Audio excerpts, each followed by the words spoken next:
Ako si Mira.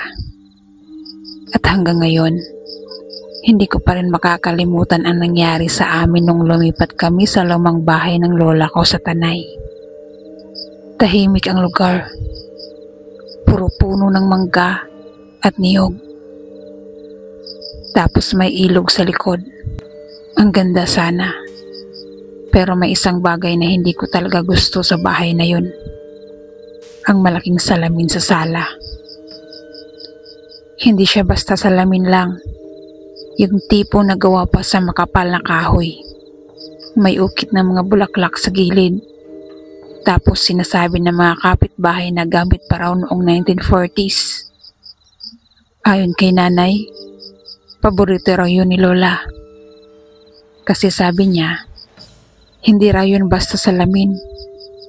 Isa raw yung bantay ng bahay. Ewan ko ba kung anong ibig sabihin nun. Pero mula nang lumipat kami, gabi-gabi akong kinakabahan sa tuwing napapatingin ako. Unang gabi pa lang namin, kakaiba na agad ang pakiramdam ko.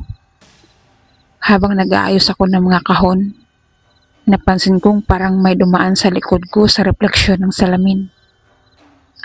Paglingon ko, wala naman.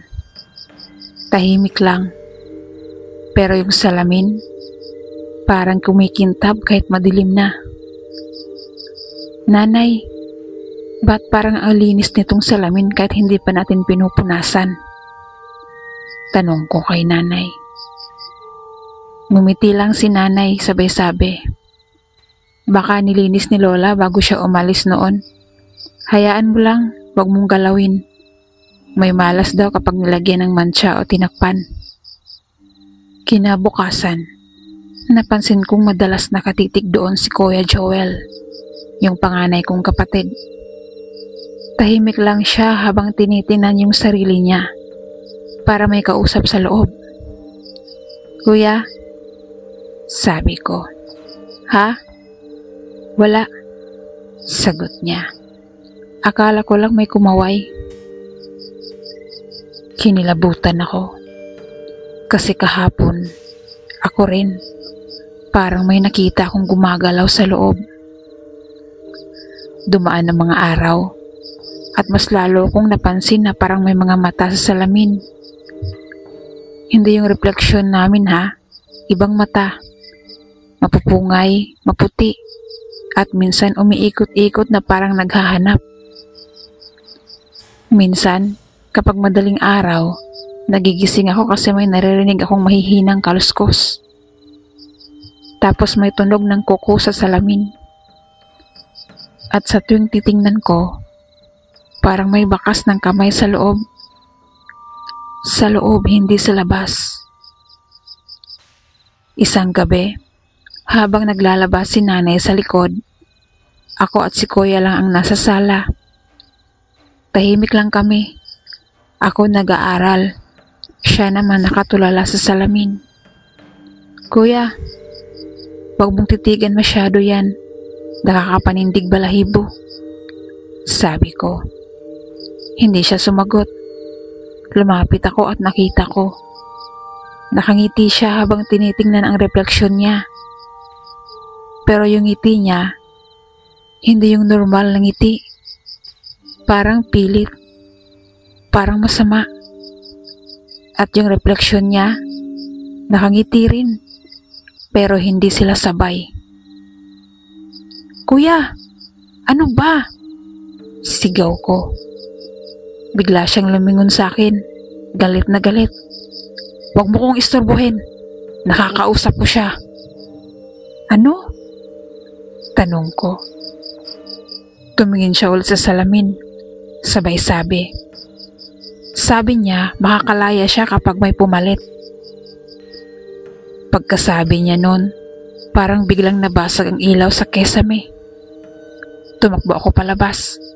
Pero paglingon ko, si kuya, nakatayo pa rin sa harap ng salamin. Nakangiti at may dugo sa kamay. Pagbalik ni nanay, halos sumigaw siya nang makita ang sahig. Puro gasgas na parang pinangukit ng kuko. Si kuya, Tahimik lang, parang walang nangyari. Kinabukasan, sabi ni nanay, dalhin daw namin si kuya sa albularyo sa kabilang baryo. Habang naghahanda kami, ako naman naiwan saglit sa bahay para magligpit ng mga damit niya. Pagdaan ko sa sala, napansin kong nakabaliktad ang salamin. Yung likod nito, nakaharap na sa amin. Sabi ko sa sarili ko, buti naman tinakpan na ni nanay. Pero nang tumingin ako ng mas malapit, may mga daliri sa likod ng salamin.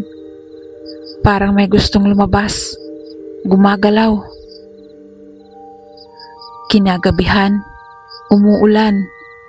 Ako at si nanay lang sa bahay kasi dinala na ni tito si kuya sa albularyo. Habang nagluluto siya sa kusina, ako naman sa sala, nagbabasa ng libro. Pero hindi ako mapakali, parang may nakatingin sa akin. Tumingin ako sa salamin, hindi ko sinasadya, pero kahit nakatalikod na yung salamin, may liwanag sa paligid nito. Saka ko napansin, may mata pa rin sa mismong kahoy, parang nakaukit, pero kumikindat-kindat. Tapos may boses na bumulong, "Mira!" Tumayo agad ng balahibo ko, napaatras ako, pero biglang gumalaw yung salamin. Dahan-dahan itong tumagilid, tapos tumuwid ulit, nakaharap na sa amin.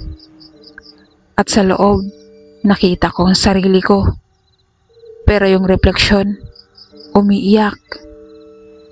"Tulungan mo kami, bumalik ka rito, palitan mo siya." Sumigaw ako. Tumakbo papunta sa kusina at yumakap kay nanay. "Ma, yung salamin, gumagalaw." Pinuntahan namin, pero nang makita ni nanay, tahimik lang yung salamin, parang normal. "Tigilan mo na yung pananakot mo, Mera," sabi niya. "Baka nahahawa ka lang sa kapatid mo." Pero nang gabing yon, nakita kong si nanay naman ang tumayo sa harap ng salamin. Tahimik lang siya ron, para bang nakikinig sa may kausap.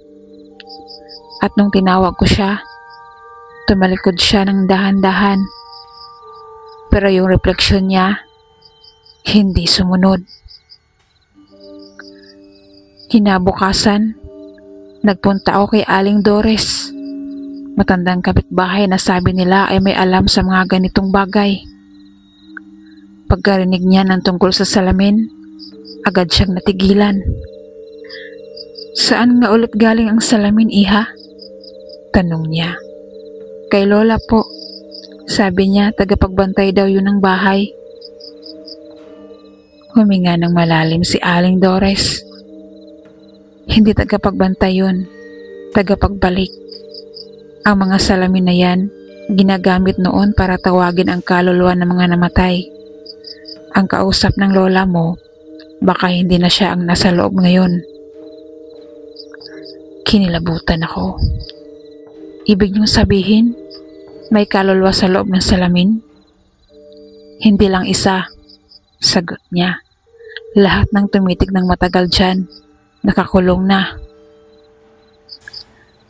Pag-uwi ko, madilim na. Pagpasok ko sa bahay, narinig ko may boses si nanay mula sa sala. "Maganda ka. Pareho tayo." Dahan-dahan akong lumapit at tumambad sa akin si nanay. Nakangiti sa harap ng salamin. Hawak ang pisngi niya. Pero yung refleksyon niya, umiiyak. "Ma!" Tawag ko. Hindi siya lumingon. Lumapit ako at doon ko nakita. Yung mga mata sa salamin, dumadami. Isa-isa silang bumubukas. Parang mga mata ng tao. At bawat isa, may refleksyon ng mukha naming mag-ina. "Palitan mo siya," Ikaw naman ngayon. Tumakbo ako palayo. Pero bago ako makalabas ng pinto, biglang bumigat ang paligid. Parang hinihigop ako ng hangin. Paglingon ko, nakikita ko na yung katawan ko. Pero yung nasa salamin, ako rin. Pero nakangiti. Sabay sabing, "Tama na. Ako naman." Pagdilat ko ng mata, tahimik na ulit ang bahay. Si nanay, nasa kusina, parang walang nangyari. Lumapit ako sa salamin at doon ko nakita. Ako pa rin naman, pero napansin ko yung mga mata sa loob, nakapikit na. Lahat sila, nakahinga ng malalim, parang nakalaya. Lumipas ang 1 linggo. Bumalik si kuya. Tahimik siya, parang pagod. Pero normal na raw ulit, sabi ni nanay. Ako naman, pilit kong iniiwasan ng salamin, kahit nilipat na ni nanay sa gilid ng altar. Isang gabi, habang naglalampaso ako, napansin kong marumi yung salamin. Sabi ko, linisin ko na nga. Habang pinupunasan ko, may tumama sa kamay ko. Parang malamig na tubig. Tiningnan ko, luha. At sa mismong gitna ng salamin, may isang pares ng mata na muling bumukas. Ngumiti. Ako rin. Pero yung nasa loob, may mga luhang tumutulo sabay bulong. Salamat, Mira. Pero ikaw na muna ang mananatili. Kinabukasan, nakita ni nanay ang salamin. Makintab na ulit. Ang ganda. Nilinis ni Mira. Sabi niya. Pero hindi ako sumagot. Kasi ako yung nasa loob. Nakatingin. Nakangiti. Habang si nanay naglalakad palayo. At habang tumatagal, dumadami ulit ang mga mata sa paligid ko. Lahat sila umiiyak. Lahat sila dating tumitingin lang. Hanggang ngayon, sa bahay ng lola ko, nandun pa rin yung salamin. Sabi ng mga bisita, minsan daw pag napadaan ka sa sala, may mga matang nakatingin pabalik sa'yo, kahit mag-isa ka lang. At minsan, maririnig mong may bumubulong. Huwag kang tititig ng matagal. Baka ikaw ang susunod.